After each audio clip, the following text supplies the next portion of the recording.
Secretário de Estado de Igualdade e Inclusão, Serviço Mútuo com o Ministério da Justiça, Dihusi Direção Serviço, Prisão, faz formação quando controla rios, prisioneiro e a prisão becora. Formação ba prisioneiro hirakne, halau iha salau biblioteca prisão becora tersane. Diretor-Geral Secretário de Estado de Igualdade de Gênero, Armando da Costa ba STL, Dehan, Secretário de Estado de Igualdade e Inclusão, Hamutu com o Ministério da Justiça, Dihusi Direção Serviço, Prisão, halo formação ba prisioneiro sira, ato minimiza halo violento. Secretário de Estado de Igualdade e Inclusão, Hamutu com o Ministério da Justiça, Dihusi Direção ba Serviço Prisão ini, halo formação ida ba prisioneiro sira, e formação dane kona ba controle halo controle missão relação halo ka violento ini. E o objetivo da formação dane atu bele halo mudança ka transformação bayi participantes sira difusi seluruh sila berpolisi sernian sernian sernian francesa sira sernian valor potencial di bisiri sernian nunemos con este sernian refleja alguns reflexão mas sernian tornada muito se passado muito menor. Iha Fatih Hanesan, Diretor Nacional de Serviço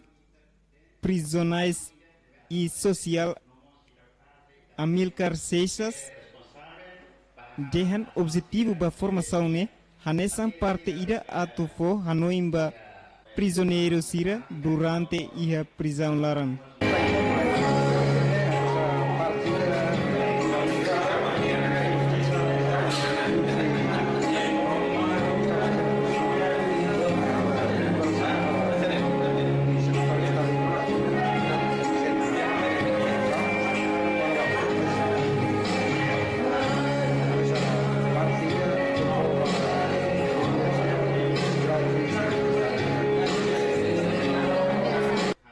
Entretanto, diretor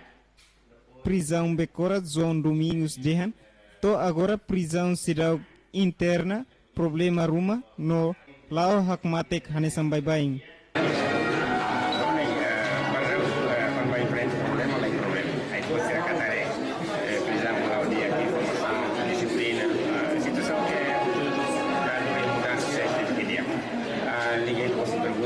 Overcapacity, agora masih muda sesuatu bela ia overcapacity, mas ia pulang ke Riba, ita mana ini dia nama mai pada nenek masih masalah mai pada nenek, atus nen ini, atus nen, mai dia orang ini kira dia atus lima, kira-kira atus lima itu masih siap, kira-kira emang itu nul besi walu mulu, saya sepakat dengan anda transferensi. Dados husi prisão antes ne prisão acumula prisioneiro hamutuk atus nem hitunulu mas be agora darão hela de atus lima resi husi total número ne laos timuruan mesak mas be inclui estrangeiro na enruanulu husi Indonésia Austrália Filipina no China Efigênia da Costa Charlie Junior STL News.